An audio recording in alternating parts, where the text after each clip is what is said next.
ተማሪዎች ይህ ሁለተኛው ክፍል የ12ኛ ክፍል ግሬድ 12 ሂስትሪ ዩኒት 3 25 ጥያቄ ትላንት አቅርቤላ አፕሎድ አድርጌያለሁ።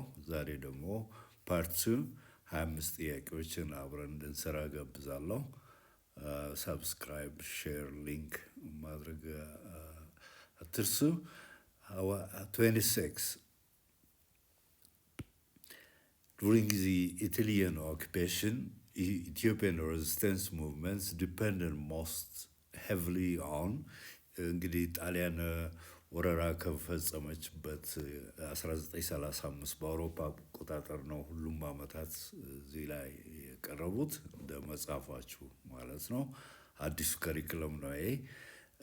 በዚህ ጣሊያን ወረራ ወቅት ጣሊያን 6 አድሚኒስትሬቲቭ ሪጅንስ ክልላዊ ግዛቶችን ከፋፍላ ሞቃዲሾ፣ ሶማሊያን፣ ኤርትራን ጨምሮ ማለት ነው።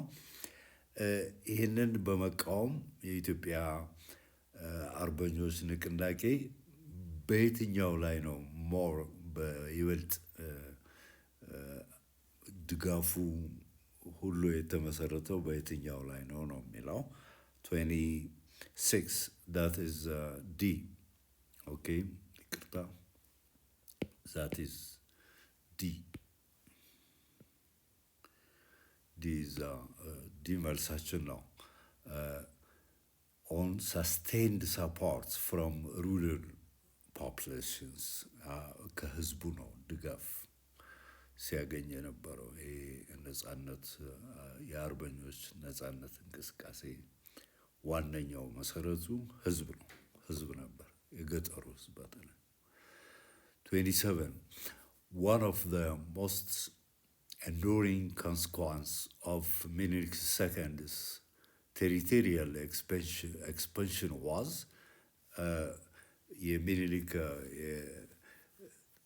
ግዛት የመያዝ ኢትዮጵያን አንድ ለማድረግ በደቡብ ምስራቅ፣ በደቡብ እና በደቡብ ምዕራብ ጦር ኃይላቸውን ልከዋል። ራሳቸውም ተሳትፈዋል በአንዳንዶቹ ውጊያዎች ላይ።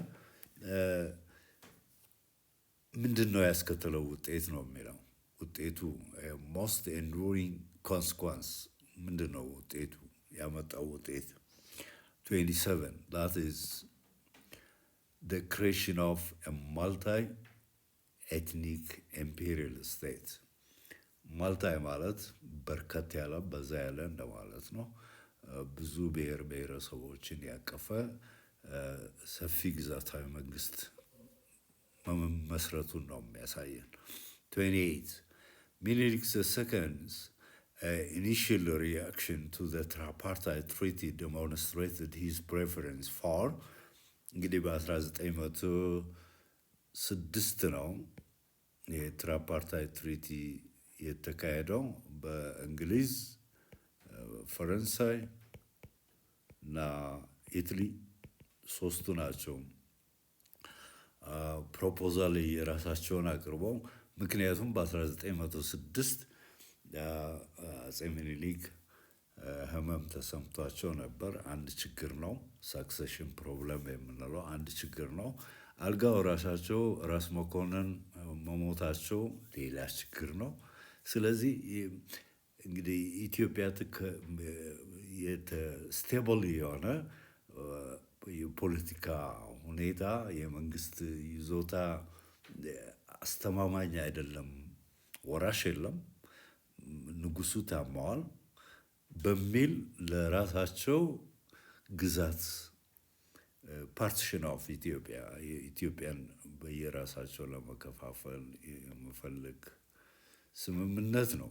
ይህ ስምምነት የሚያሳየን እና እንግሊዝ ምንድነው ያቀረበችው? ሶርስ ኦፍ ዘ ብሉ ናይል የአባይ ምንጭን መቆጣጠር ነው። ምክንያቱም ከ1898 ፎሎዊንግ ዘ ባትል ኦፍ ኦምዱርማን ቀጥሎ 98 ሱዳንን ተቆጣጥራለች። ከ1882 ጀምሮ ግብፅ የእሷ ግዛት ነች። ስለዚህ ለሁለቱም መሰረታዊ ነው የአባይ ወንዝ መነሻ ምንጩን መቆጣጠር፣ ሰሜን ምዕራብ ኢትዮጵያን መቆጣጠር፣ ቀስ እያለች ደግሞ ይህን ግዛት ጠቅላላ ኬንያም የራሷ ስለሆነች ይሄ ፍላጎት አላት። ፈረንሳይ ያቀረበችው ጥያቄ ከጅቡቲ እስከ አዲስ አበባ ባለው መስመር ያሉ ግዛቶች ሐረርጌ፣ መይሶን ጨምሮ ማለት ነው፣ ናዝሬት፣ ደብረ ዘይት የእነኚህ ሁሉ ለእኔ ይገቡኛል ነው፣ እኔ መቆጣጠር አለብኝ ነው። ጣሊያን ደግሞ ከራሷ ቅኝ ግዛት ከሰሜን ኢታሊያን ሶማሌላንድ አሁን ኤርትሪያ ከምንለው ጋር ይሄ ነው። እዚህ ጋር ነው ኢታሊያን ሶማሌላንድ የምንለው። ለሁለት ነው የተከፈለው ሶማሌላንድ። ብሪቲሽ ሶማሌላንድ አለ፣ ኢታሊያን ሶማሌላንድ አለ። ስለዚህ በባቡር ሀዲድ ሁለቱም ማገናኘት የመፈለግ ፍላጎት አሳይታለች ጣሊያን።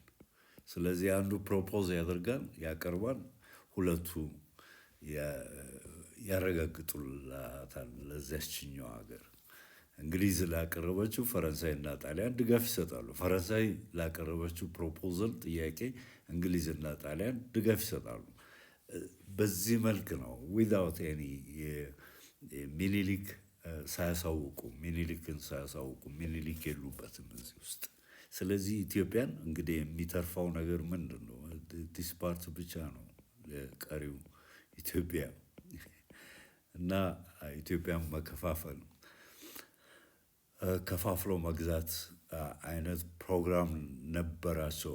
ስለዚህ ምንድነው የሚለው ጥያቄው? ሚኒሊክ ሰከንድስ ኢኒሺየል ሪያክሽን ቱ ለዚህ ትራፓርታይት ትሪቲ። ትራይ ማለት በነገራችን ላይ 3 ማለት ነው። ፓርታይት ማለት ፓርቲ ግሩፕ፣ ሶስትዮሽ ግሩፕ ስምምነት ማለት ነው። የሶስትዮሽ ስምምነት የሶስት ሀገሮች ስምምነት ትራፓርታይት ትሪቲ እንለዋለን። በ1906 ነው። ለዚህ ምን ምላሽ ነው የሰጡት አፄ ምኒልክ? ምን ምላሽ ሪያክሽን ምንድን ነው ያሳዩት? ሪያክሽን 28 ዲፕሎማቲክ ፕሮቴስት ራዘር ዳን ሚሊትሪ ኮንፍሮንቴሽን አሳውቀዋል። ይህ የምታደርጉት ስምምነት ከኢትዮጵያ እውቅና ውጭ ነው፣ ተቀባይነት የለውም፣ እኛን አላሳተፍም፣ ኢትዮጵያ ሉዓላዊት ሀገር ሆና እንደምትቀጥል አሳውቀዋል። ወደ ወታደራዊ ግጭት አላመሩም። 29 ሶሪ እዚህ ጋር እንዲታየን ትንሽ እዚህ ጋር ኦኬ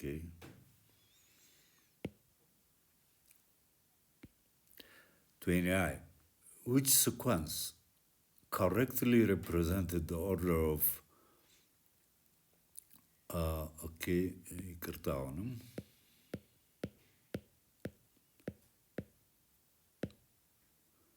እዚህ ጋር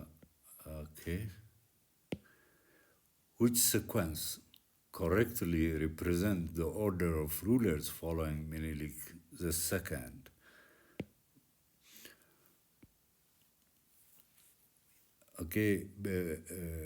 ከሚኒሊክ እረፍት በኋላ የመጡ የኢትዮጵያ መሪዎች አሉ። በቅደም ተከተል ትክክለኛው የትኛው ነው የሚለው ዛት ኢያሱ ከሚኒሊክ በኋላ በመሀል አክቹዋሊ ጣይቱ ብዙም አልቆዩም። ሄድ ኦፍ ዲፋክቶ ስቴት ነው የሚባሉት። ለጊዜው 1906 በትንሹ 1910 ላይ እሳቸው ነበሩ። በሹምሽር ማድረግ ይታወቃሉ።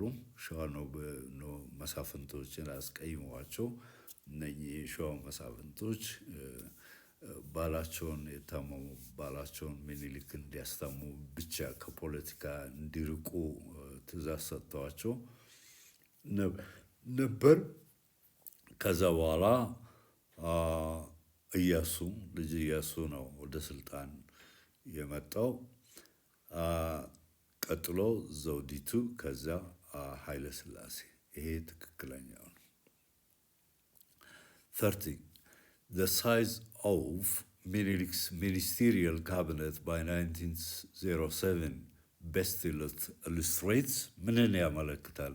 አፄ ምኒልክ በ1907 ግሪጎሪያን ካሌንደር 1907 ላይ ካውንስል ኦፍ ሚኒስቴርስ አቋቁመዋል። 9 ሚኒስትሮች ያካተተ የጦር ሚኒስቴር፣ የትምህርት ሚኒስቴር፣ የእርሻ ሚኒስቴር፣ ጤና ሚኒስቴር ብለው 9 እና የዚህ ደግሞ የሚኒስትሮች ምክር ቤት የበላይ መሪ የመረጧቸው ፊት አውራሪ ሀብተ ጊዮርጊስ ዲነግዴ ነው። የጦር ሚኒስቴርም ጭምር ናቸው። ስለዚህ ምንን ያሳያል ነው የሚለው that is a early bureaucratic expansion under imperial modernization የቢሮ የአስተዳደር መዋቅርን የማስፋፋት በዘውዳዊ አገዛዝ ዘመናዊ በሆነ መንግስት አስተዳደር ስር በቢሮ በስርዓት የተደራጀ በኢትዮጵያ ደረጃ በየቦታው እንዲኖር ከመፈለግ አንጻር ነው። 31 Prior to the establishment of a modern education ministry, formal education in Ethiopia was mainly controlled by የትምህርት ሚኒስቴርም አቋቁመዋል። ልጅ ኢያሱም እንደዛው የዘመናዊ ትምህርት ክፍል አቋቁመዋል። አሁን ትምህርት ሚኒስቴር የምንለው እና ከዛ በፊት የኢትዮጵያ ትምህርት በማ ቁጥጥር ስር ነበር። ማን ነበር የሚከታተለው ነው የሚለው 31 that is the Orthodox Church through religious institutions የተለያዩ ተቋማት ሃይራርኪዎች አሉ፣ በአስተዳደር እርከኖች አሉ። በኢትዮጵያ ኦርቶዶክስ ቤተክርስቲያን ከላይ እስከታች ማለት ነው። እነኚህ ናቸው ሲቆጣጠሩ ሲመሩ የነበሩ የኢትዮጵያን ትምህርት። 32 Rastafari's assumption of direct control over Wollo symbolized the consolidation of power in ራስተፈሪ እንግዲህ በ1916 አውሮፓ አቆጣጠር ኢያሱ ከስልጣን ከተወገደ በኋላ አባቱ በጦር አመፅ ከዚያ ሰገሌ ጦርነት ላይ ተሸንፈው ተይዘዋል፣ ታስረዋል። በ1918 ነው የሞቱት። ንጉስ ሚካኤል የኢያሱ አባት ማለት ነው። እና ከዚያ ጊዜ ጀምሮ ራስተፈሪ የሸዋ ኖቢሊቲ ራስተፈሪ ናቸው ያን ጦርነት ሲያስተባብሩ የነበረውና ወሎ በቀጥታ በሳቸው ስር እንዲሆን ነው። በዛው ላይ መነን የወይዘሮ ስህን ሴት ልጅ የኃይለ ሥላሴ ባለቤት ናቸው። ኢያሱ አጎቷ ነው፣ ለእቴጌ መነን አጎታቸው ናቸው። የቀረበ እንትን አላቸው። በዚህ በሚኒሊክም ራስ መኮንን መስመርም እንደዚሁ ራስተፈሪ ግንኙነት አላቸው። የተፈሪ ከሚኒሊክ ጋር ማለት ነው የደም ትስስር አላቸው። በጣም የቀረበ ማለት ነው። የሳህለ ሥላሴ ግንዳቸው ነው። ሳህለ ሥላሴ ኃይለ መለኮትን በአንድ በኩል ወልደዋል። በሌላ በኩል የራስ መኮንን እናት አለች። ብዙም በታሪክ አትታወቅም። ራስ መኮንን እንግዲህ ኃይለ መለኮት ለራስ መኮንን አጎት ናቸው። ኃይለ መለኮት ለራስ መኮንን አጎት ናቸው። ስለዚህ ራስ መኮንን ማለት ኃይለ መለኮት ደግሞ የሚኒሊክ አባት ናቸው። ስለዚህ የወንድምና እህት ልጆች ናቸው ሚኒሊክና ራስ መኮንን። የራስ መኮንን ልጅ ተፈሪ መኮንን ኃይለ ሥላሴ የምንላቸው ናቸው። ስለዚህ ምንድነው እንደ በጣም የተሳሰረ ግንኙነት ነው ያላቸው ከሚኒሊክና ኃይለ ሥላሴ ማለት ነው። እዚህ ዘውዲቱ አለች የሚኒሊክ ሴት ልጅ። ሌላዋ ደግሞ ሸዋረገድ የኢያሱ እናት ነች። ንጉስ ሚካኤል ራስ ሚካኤልን ያገባች ማለት ነው ሸዋረገድ። ስለዚህ የሸዋረገድ ሚኒሊክና የንጉስ ሚካኤል ልጅ አንዱ ኢያሱ ነው። ሌላዋ ደግሞ ስህን ሚካኤል የምንላት ስህን ሚካኤል የማን እናት ነች? የመነን እቴጌ መነን የምንላቸው እናት። መነን ደግሞ የኃይለ ሥላሴ ባለቤት ወይም ሚስት ናቸው። በጣም የቀረበ ግንኙነት አላቸው። ስለዚህ ራስተፈሪስ አሳምፕሽን ኦፍ ዲሬክት ኮንትሮል ኦቨር ወሎ በ1916 ወሎን የመቆጣጠራቸው ሁኔታ ምን እንዲጠናከር ያሳያል፣ የምን መጠናከርን ያሳያል ነው የሚለው 32 በ1916 ነው። ኢን ኮንሶሊዴሽን ኦፍ ሲምቦላይዝ ኮንሶሊዴሽን ኦፍ ፓወር በስንት ነው ዓመተ ምህረቱ የተካሄደው? በ1916 ነው። 1916 33 the decisive military event that ended ልጅ ኢያሱ's rule was the የትኛው ወታደራዊ ክንውን ነው ኢያሱን ከስልጣን መወገዱን በመጨረሻ በግልጽ የሚያሳየው የትኛው ጦርነት ነው የሚለው 33 is C, Battle of ሰገሌ which secured ሸዋን ዶሚናንስ። እዚህ ላይ እንግዲህ ግልጽ እንዲሆንላችሁ በ1906 መፈንቅለ መንግስት ተካሂዶ ሸዋ ኖቢሊቲ አቡነ ማቴዎስን አሳምነው ውጉስ ከማሪዎስ ካሏቸው በኋላ ልጅ ኢያሱ ኖ ሞር በኢትዮጵያ ታሪክ የእሳቸው አስተዳደር አከተመ ማለት ነው። እሳቸው በዛ ጊዜ ሶማሌ ድንበር አካባቢ ነበሩ። 9 ወር ቆይተው ነበር እና ሲመለሱ ይሄ ግጭት ከዚህ ጦር ተልኮ ስለነበር ከመንግስት ከአዲስ አበባ ሜሶ ላይ ጦርነት ተካሄደ። ሜሶ ላይ ከአሰበ ተፈሪ አካባቢ ማለት ነው። ሜሶ ሐረርጌ ውስጥ ተሸነፉ። ከዛ የስደት ኑሮ ነው የገፉት ኢያሱ። ከዛ በኋላ አባታቸው ቶራ መስክ ላይ አክቹዋሊ በዚሁ ዓመተ ምህረት አሸንፈዋል የመንግስቱን ጦር። ኋላ ግን በዚሁ ዓመተ ምህረት ሰገሌ ጦርነት ላይ 80,000 ጦር ይዘው ነበር። ተሸነፉ፣ ተያዙ እና የትኛው ጦርነት ነው የሚለው የሰገሌው ጦርነት አከተመ። በቃ ከሜሶ ጦርነት በኋላ የአባታቸው ሁኔታ ገና አልለየም ነበር። ቢያሸንፉ ንጉስ ሚካኤል ቢያሸንፉ የመንግስቱን ጦር ቢያሸንፉ ኖሮ ኢያሱ ወደ ስልጣን ይመጣ ነበር፣ ተመልሶ ይመጣ ነበር እና ይሄ ሰገሌው ጦርነት በጣም ወሳኝ ነው። የሸዋን መሳፍንቶች የበላይነት በፍጹም ያረጋገጠ ነው።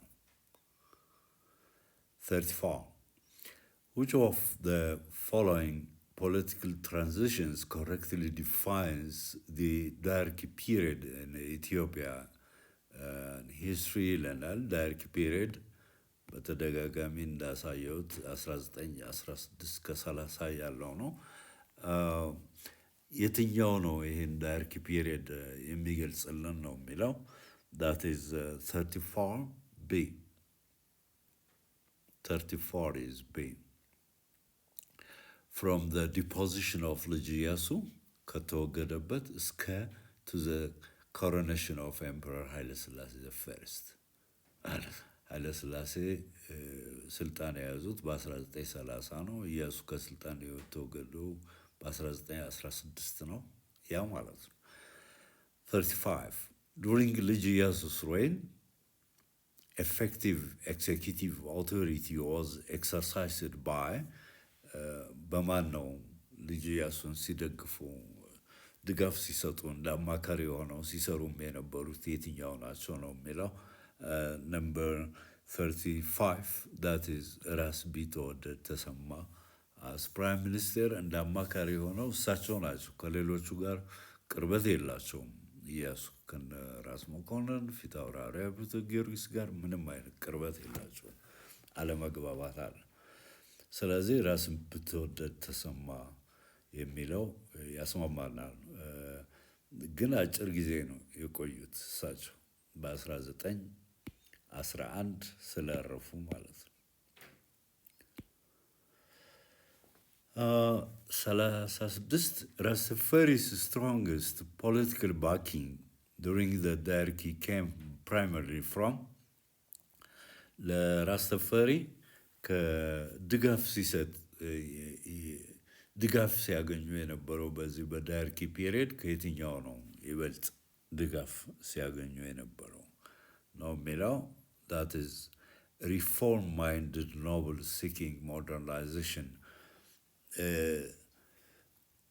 ለውጥ ፈላጊዎች ከትራዲሽናሊስት ይልቅ ለውጥ የሚፈልጉ ዘመናዊነት ትምህርት እንዲስፋፋ ዘመናዊ ትምህርት እንዲስፋፋ ትምህርት ቤቶች እንዲስፋፉ ሆስፒታል መንገድ ግንባታ ኤሌክትሪክ ሲቲ አገልግሎት እነኚህ ሁሉ ዘመናዊ ከአውሮፓም ቢሆን እውቀቱ እንዲመጣ ኖቨሊቲስ እንላቸዋለን ቴክኖሎጂው እንዲመጣ የሚፈልጉ ኃይሎች ናቸው ወጣቶችም አሉበት በብዛት ስለዚህ መልሱ ይሄ ነው ኤ ነው 37 the appointment of the first chairman of the council of ministers marked የመጀመሪያው የሚኒስትሮች ምክር ቤት ማን ነበሩ ነው የሚለው 37 that is not የነበሩት ፊታውራሪ ሀብተ ጊዮርጊስ ናቸው ግን እዚህ ላይ ጥያቄ የሚጠይቀን የመጀመሪያው የካውንስል ኦፍ ሚኒስትርስ የሚኒስትሮች ምክር ቤት ሰብሳቢ ምንን ያሳያል ነው የሚለው the institutionalization of collective executive governance የሚኒስትሮች ምክር ቤት ሊቀመንበር መኖሩ ሰብሳቢ መኖሩ ምንን ያሳያል በኢትዮጵያ ታሪክ ለመጀመሪያ ጊዜ አንድ ላይ የአፈጻጸም የስራ አፈጻጸም ኃይሎች አስተዳደሩ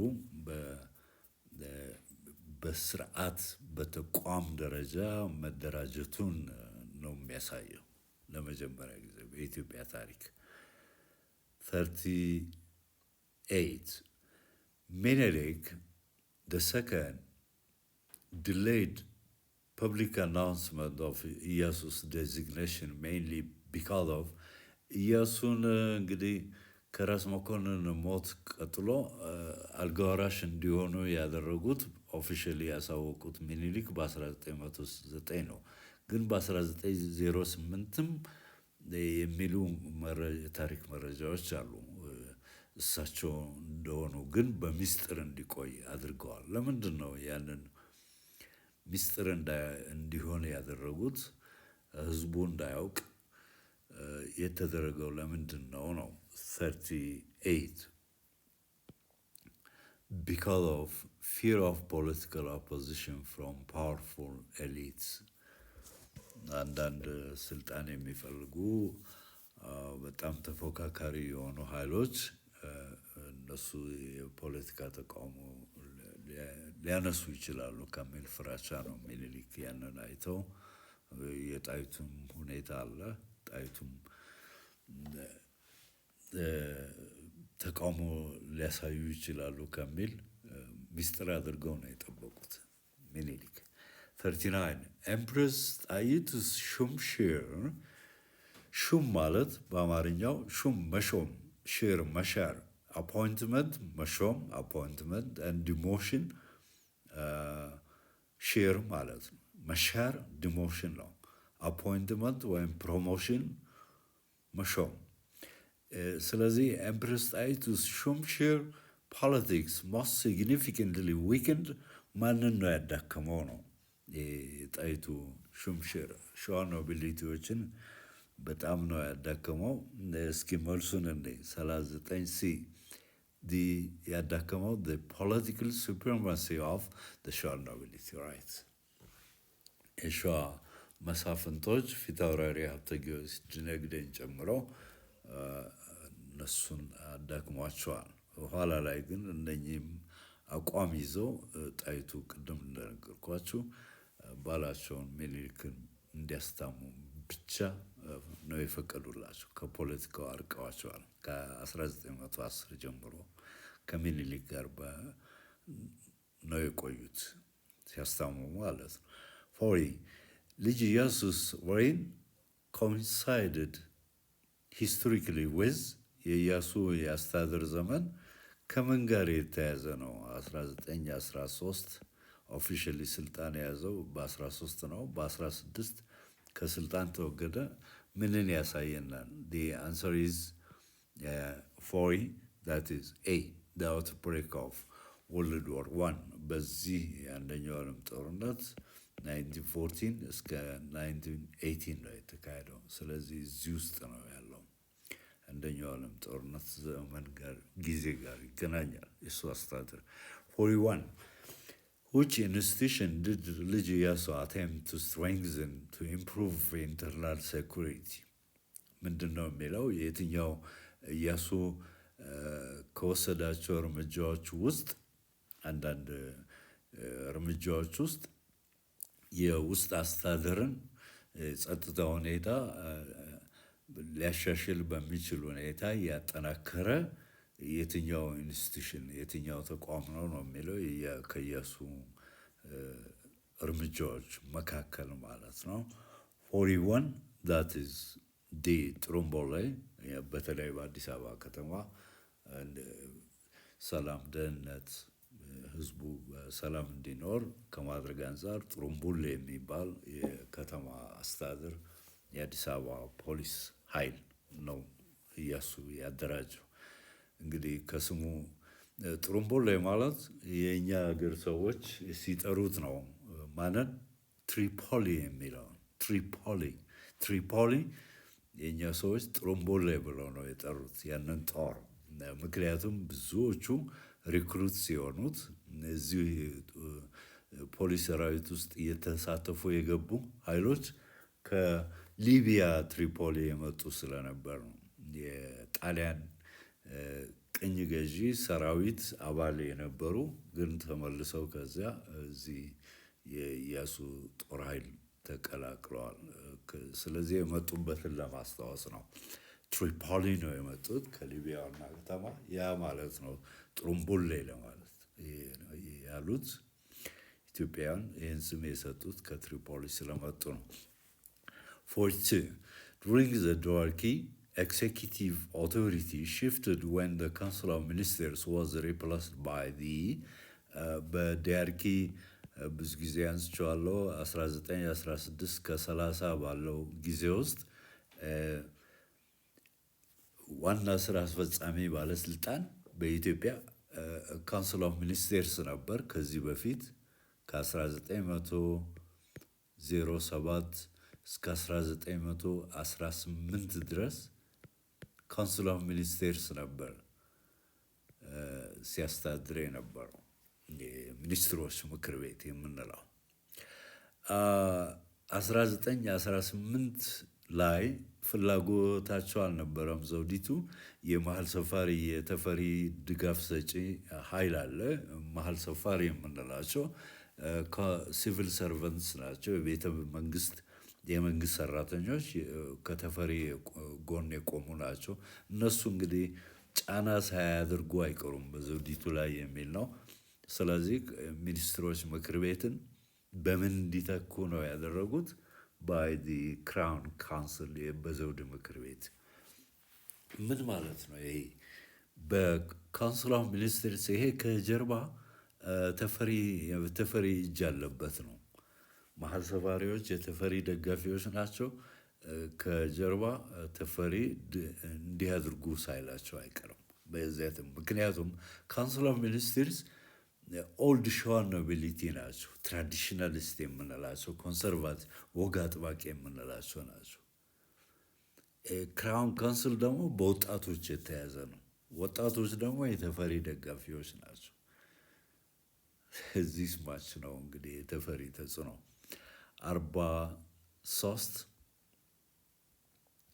Ethiopia's admission into the League of Nations in 1923 primarily signified የቱን ነው የሚያሳየን? ኢትዮጵያ የመንግስታቱ ማህበር አሁን ዩናይትድ ኔሽንስ የምንለው የኢትዮጵያ አባል ለመሆን አቅርባ ጥያቄው ተቀባይነት አግኝቷል። ግን አንድ ሁኔታ እንድታሟላ ተደርጎ ነበር። በአባልነት ከመፈቀዱ በፊት አባል ከመሆኗ በፊት አንድ ሁኔታ ቅድመ ሁኔታ እንድታሟላ ተደርጎ ነበር። ያ ቅድመ ሁኔታ ምን ነበር? አቦሊሽን ኦፍ ስሌቭ ትሬድ በ1923 የባሪያ ንግድ ኢትዮጵያ ውስጥ ነበር። በ1924 ስሌቨሪ ሲስተም ስሌቭ ትሬድ የምንለው ትራንዛክሽኑ ነው፣ መግዛት መሸጥ ባሮችን ማለት ነው። ስሌቭ ትሬድ ስሌቨሪ የምንለው ሲስተሙ ነው። ባሮች በየሰው ቤት በየእርሻው በተለያዩ የጉልበት ስራዎች በባሪያ ገዢዎቻቸው አማካይነት ጉልበት ስራ ሲሰሩ ስለነበር ያን የሚያሳየን ስርዓቱን በስርዓቱ ውስጥ ባሮች መኖራቸውን ነው የሚያሳየው። ዳት ዊ ኮል ምን እንለዋለን? ስሌቨሪ እንለዋለን። ስሌቭ ትሬድ ግብይቱ ነው። ስለዚህ መጀመሪያ ይህን የባሪያ ንግድና ስርዓቱን ማስወገድ እንዳለባት ኢትዮጵያ ለሄደው ልዑክ ቡድን ስለተገለጸ በ1923 የባሪያ ንግድን አጠፋች ማለት በአዋጅ አወጀች።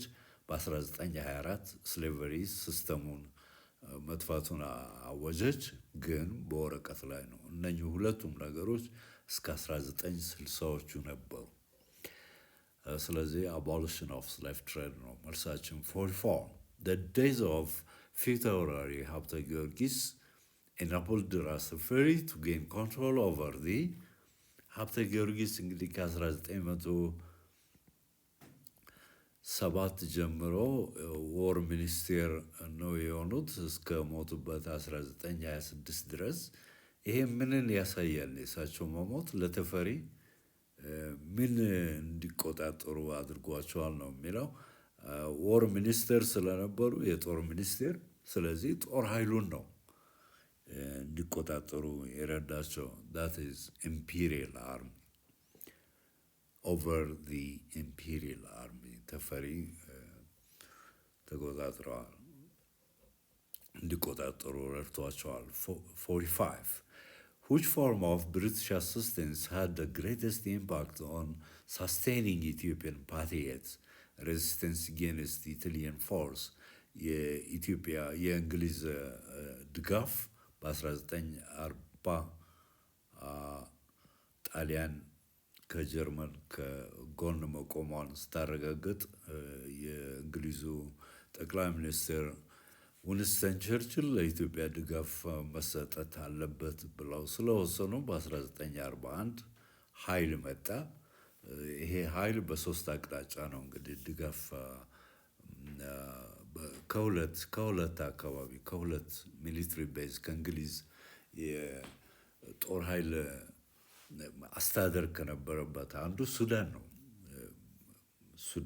ከሱዳን ሁለት ኃይል ተነስቷል። አንዱ ኃይል የፕላት ኃይል ነው። በፕላት የሚመራ ወደ ኤርትራ የዘመተ ኃይል ነው። ፋሽስት ጣሊያኖች ከኤርትራ ያስወገደ ኃይል ነው። ፕላት እንለዋለን፣ ጀነራል ፕላት። ሌላው እዛው ከሱዳን ነው። ዊንጌትና ጀነራል ዊንጌትና ሳንፎርድ ኃይለሥላሴን አጅበው በጎጃም በኩል አዲስ አበባ መግባታቸውን ነው የምናየው። ሌላው ከኬንያ፣ ይሄ ከሱዳን ነው፣ ከኬንያ የተነሳ ጦር አለ። የእንግሊዝ ጦር የተመራው በካኒንግሃም በምንለው ካኒንግሃም በሞያሌ አድርጎ በሲዳሞ አዲስ አበባ የገባ ነው። እንደውም ቀድሞ የገባው ጦር ይሄ ነው፣ ካኒንግሃም ጦር ነው ቀድሞ የገባው። ከዛ የኃይለ ሥላሴ ጌዲዮን ፎርስ ከነ ሳንፎርድ ጋር። ኦኬ። ስለዚህ ጥያቄውን በዚህ መልክ እንየው።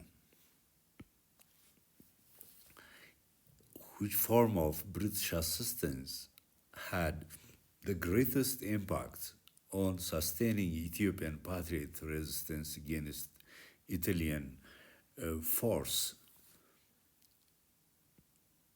A. Large-scale deployment of British troops in the Ethiopian highlands. እንግዲህ በተለያዩ አካባቢዎች ከሁለቱ እንደነገርኳችሁ ኃይል መጥቷል። ስለዚህ ለኢትዮጵያ በጣም በተደራጀ ሁኔታ አቅርቦት የጦር መሳሪያ ወታደራዊ ድጋፍ ለመስጠት በኢትዮጵያ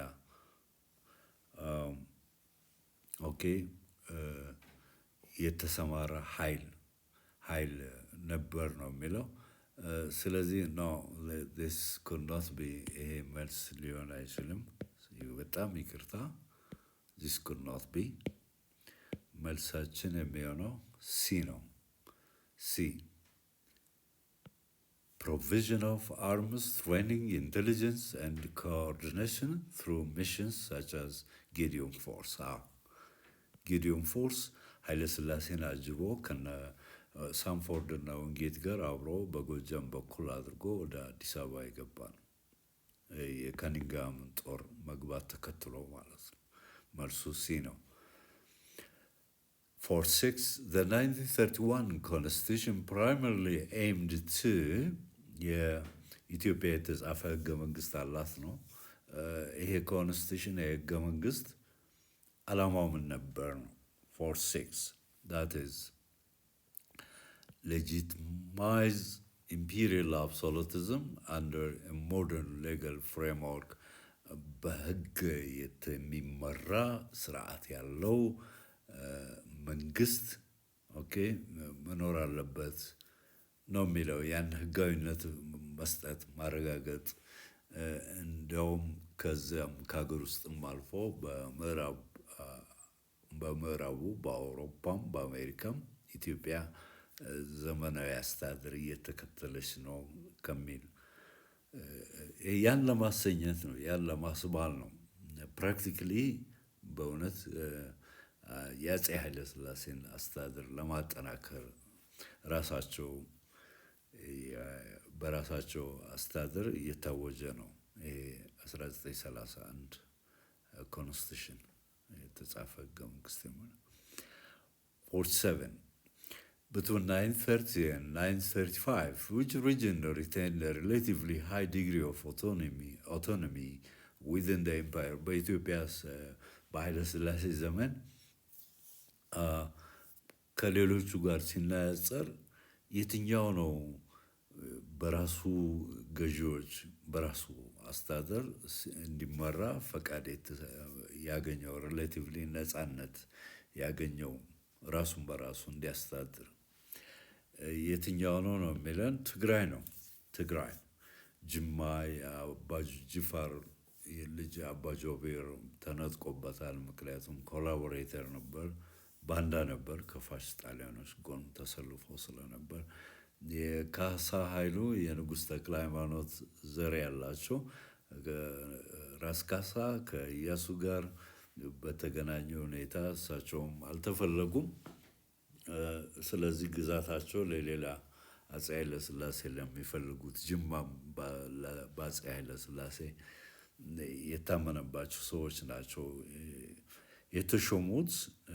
ስለዚህ ሄሬዲተሪ የምንለው አባ ጆቤር የተክለ ሃይማኖት ልጅ የልጅ ልጅ ካሳ ኃይሉ አልተፈቀደላቸውም። ትግራይ ግን የአፄ ዮሐንስ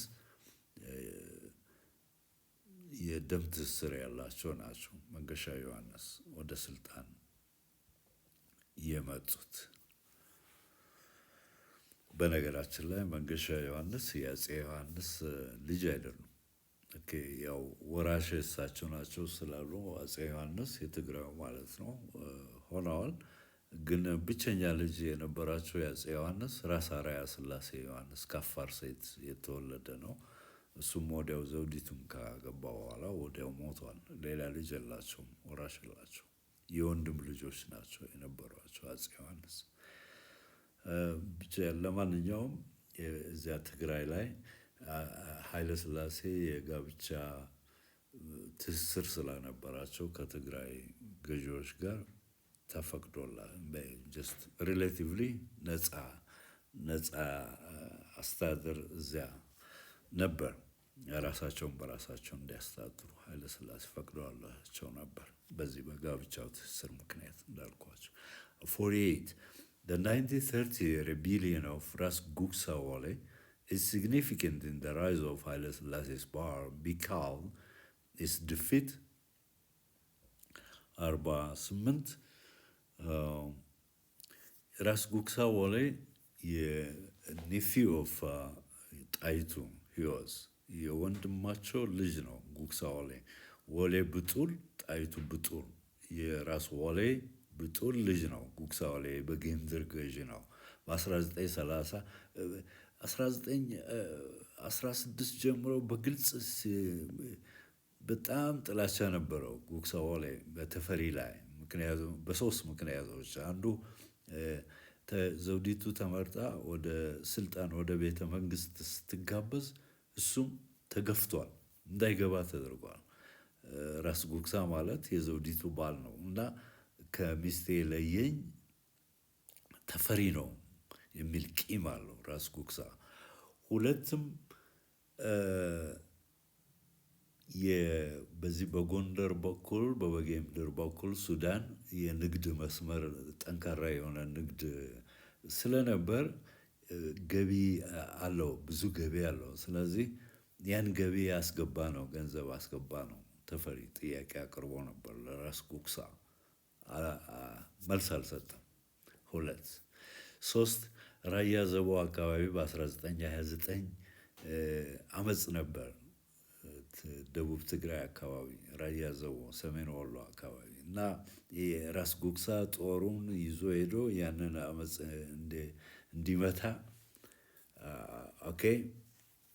ተፈሪ ትእዛዝ ሰጥቶት ነበር፣ ተቃውሟል። ስለዚህ አንቺም ጦርነት ላይ 2 የእንግሊዝ አውሮፕላኖች ቦምብ በመጣላቸው በራስ ሙሉጌታ ይገዙ የተመራም የእግረኛ ጦር ሄዶ ነበር እና በዚህ ጦርነት አንቺም ጦርነት ላይ ነው ጉግሳ ወሌ የሞቱት።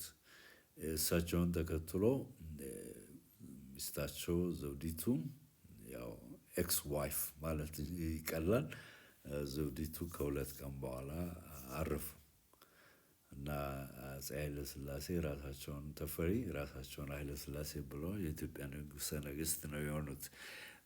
እንግዲህ ይሄ የጉግሳ ወሌ አመፅ is significant in the rise of Haile Selassie's power because its defeat የዚህ የራስ ጉግሳ አመፅ ሽንፈት አለመሳካት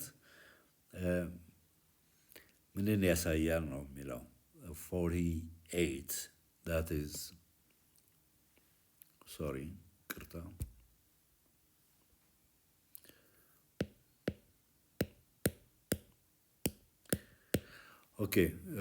ቅርታ በዚሁ ላብቃ፣ ቴክኒካል ችግር ስላጋጠመኝ ነው።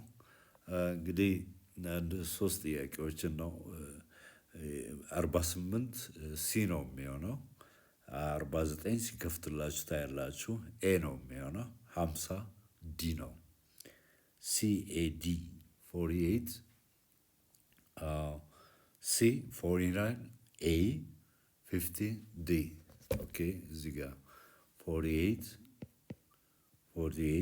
C 49 A 50 D the possible answers። ቴንክ ዩ ስለተከታተላችሁኝ። እንግዲህ በምታዩት ሊንክ ሰብስክራይብ አድርጉ። ብዙ ቪዲዮዎች አሉ። በቀጣዩ እንግዲህ አንደኛው የዓለም ጦርነትን በአማርኛ እንደዚሁ በዊዝ እንግሊሽ ቨርዥን ነው ማቀርብላችሁ። ለዛሬ አመሰግናለሁ።